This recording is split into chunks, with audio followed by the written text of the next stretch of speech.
I watched Admiral Zorax enter my office, his exoskeletal frame barely fitting through the doorway. 6 gleaming eyes blinked independently as he surveyed the room with undisguised contempt. The Valaxian military leader's mandibles clicked, their equivalent of throat clearing. "Ambassador Taylor, I trust you'll relay our decision to your human leaders," Zorax said, his translator giving his chittering speech an artificial baritone. I leaned back in my chair, fingers steepled together. "And what decision would that be, Admiral?" "The Valaxian Dominion hereby terminates all diplomatic relations with Earth and its colonies. We find your species' territorial claims inconvenient." I didn't react. Not visibly, anyway. After 15 years representing humanity to various alien species, I'd seen this movie before. Different actors, same script. "Ambassador, did you receive the informational packet we sent last cycle?" I asked casually, watching his middle eyes narrow. "Irrelevant bureaucratic nonsense. The Dominion Council has spoken. Your outer colonies will be annexed within the stellar month. Your species will serve as a client race, or face extinction." I sighed, feeling an almost perverse pleasure at what would follow. "Admiral, you should understand that humanity doesn't surrender territory, ever." Zorax's mandibles clicked rapidly. Valaxian laughter. "Your species evolved on a single world.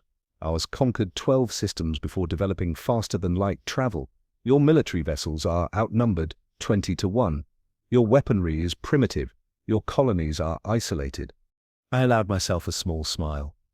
"That packet I mentioned, it outlined our defensive doctrine, specifically protocols. The Valaxian Dominion does not concern itself with the desperate posturing of prey species." I stood up, my patience wearing thin. "Then let me make this crystal clear.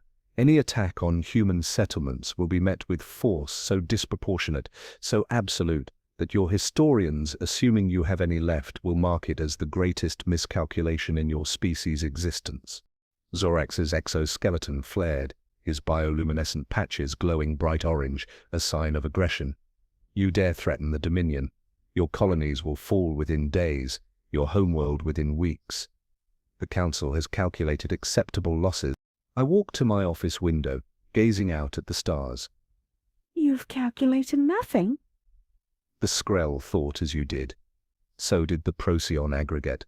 Ask around about what happened to them." "Oh wait, you can't." "Primitive bluster," Zorax hissed. "The Dominion has studied your history. You are fractious, divided. Your technology is barely past its infancy." I turned back to him. "Did your studies mention what happened on Proxima Centauri 4 when the Skrell tried to take our mining operations? Or how about New Anchorage?" "Exaggerations. Myths. Every colonial settlement we establish comes with something we call insurance. We don't expect you to understand it now. You will later. Your threats are noted, Ambassador, and dismissed. Prepare your species for subjugation." As Zorax turned to leave, his massive frame blocking the light from my door, I called after him. "Admiral, there's a human saying, 'Fuck around and find out.' I'd recommend against the former unless you're prepared for the latter." The door slid shut. I activated my secure terminal and entered my authorization code. The screen flashed red. Protocol 17. Alert. Diplomatic channels closed. Hostile intent declared. I felt the familiar hollowness in my stomach. The Valaxians had just made a catastrophic error, one they'd soon understand all too well. I only wished they'd read the damn packet. Humanity had abandoned the concept of proportional response centuries ago. The galaxy was about to get another harsh lesson in why you don't provoke the seemingly quiet apes from Earth. General William Davis stared at the tactical display, his weathered face illuminated by the holographic projection of Epsilon Colony. The first Valaxian assault fleet had arrived 18 hours ago. Zorax's initial victory message to the Dominion Council was still being broadcast across all frequencies, a premature celebration. "They've landed ground forces?" Davis asked, his voice calm despite the situation. Colonel Jenkins nodded. "Yes, sir. Approximately 20,000 troops. They're securing the main settlement now." "And evacuation status?" "Complete, sir. Last civilian transports jumped to safe harbor 6 hours before Valaxian arrival. Colony is empty except for automated systems and the welcome package." Davis allowed himself a grim smile. "Has Admiral Zorax attempted to access the Central Command facility yet?" "Intelligence suggests they're moving on it now. They seem confused by the minimal resistance. The tactical display shifted, showing Valaxian troop movements through Epsilon's abandoned streets. Their formations were textbook perfect, clearly expecting ambushes that never came. "Bring up the colony's sensor feed," Davis ordered. The display changed, showing interior footage from Epsilon's command center. Valaxian soldiers moved methodically through the facility, securing rooms, their chitinous armor gleaming under the emergency lights. "Admiral Zorax is entering the central command room now, sir," Jenkins reported. On screen, the towering form of Zorax pushed through his troops, mandibles clicking excitedly as he approached the colony's main terminal. A single human figure remained, a synthetic avatar programmed for this exact scenario. "This is Governor Mitchell of Epsilon Colony," the avatar stated. "By order of Earth Command, this facility and all its contents are hereby surrendered." Zorax's translator broadcast his triumphant response. "The Dominion accepts your capitulation. Your colonists will be processed and—" "However," the avatar interrupted, "Epsilon Colony has been designated a scorched Earth asset under Protocol 7. Zorax paused, his middle eyes blinking rapidly. "What deception is this?" he demanded. "No deception, Admiral," Davis whispered to the screen, though Zorax couldn't hear him. "Just consequences." The avatar continued its pre-programmed message. "You have 30 seconds to evacuate before defensive systems activate. This is your only warning." On screen, Zorax's mandibles clacked rapidly. Laughter. "Your automated defenses are already neutralized. Your surrender is—" The feed briefly showed Zorax turning to his subordinates, likely to issue triumphant orders, when all sensor readings from Epsilon Colony flatlined simultaneously. "Package delivered," Jenkins confirmed quietly. The tactical display updated, showing a massive energy surge throughout Epsilon's planetary grid.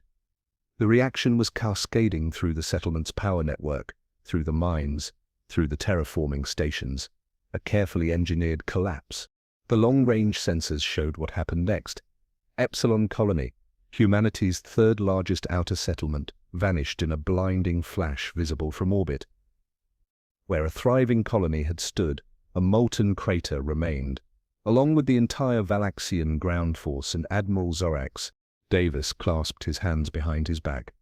"Casualties?" "Estimated 20,000 Valaxian troops." Admiral Zorax confirmed eliminated. "Their orbital support fleet is in disarray." The room fell silent as the display showed the expanding debris cloud. "Sir," Jenkins finally spoke, "the Valaxians have simultaneously attacked New Dakota and Harrison's world." Davis nodded, having expected this. "State: New Dakota evacuation was completed. Colony is ready for Protocol 17 implementation. Harrison's world situation is different." The display shifted again, showing another human settlement. But unlike Epsilon, Harrison's world was still very much active. Galaxian dropships were visible descending through the atmosphere, but they weren't landing. They were exploding. "What am I seeing, Colonel?" Jenkins couldn't hide her satisfaction. "Harrison's world was designated a fortress colony last year, sir. The Valaxians didn't encounter an evacuation. They encountered our 7th Special Operations Division." The display zoomed in, showing armored human figures, systematically eliminating Valaxian forces with terrifying efficiency. Unlike the bulky exoskeletons of their enemies, the human soldiers moved like quicksilver, their powered combat suits enhancing every movement. "The 7th is testing the new Guardian combat system," Jenkins explained. "Early results indicate 97% effectiveness against Valaxian armor." Davis watched as a single human soldier neutralized an entire Valaxian squad in seconds. "The Dominion's second wave is approaching New Dakota now," Jenkins reported. "They appear to be committing significant rethements, including 3 capital ships." Davis nodded slowly. "Implement Protocol 17 on New Dakota when they make planetfall, and send a message to Earth Command. Request deployment of the Hammer orbital platforms to all remaining colonies." The room fell silent again as the implications sank in. The Hammer system wasn't a defensive measure, it was Earth's most devastating offensive weapon. "Sir," Jenkins hesitated. "That would indicate a shift from defensive to offensive operations." Davis turned from the display, his eyes cold. "The Valaxians didn't want diplomacy, Colonel. They've made their choice. Now they'll face humanity unchained."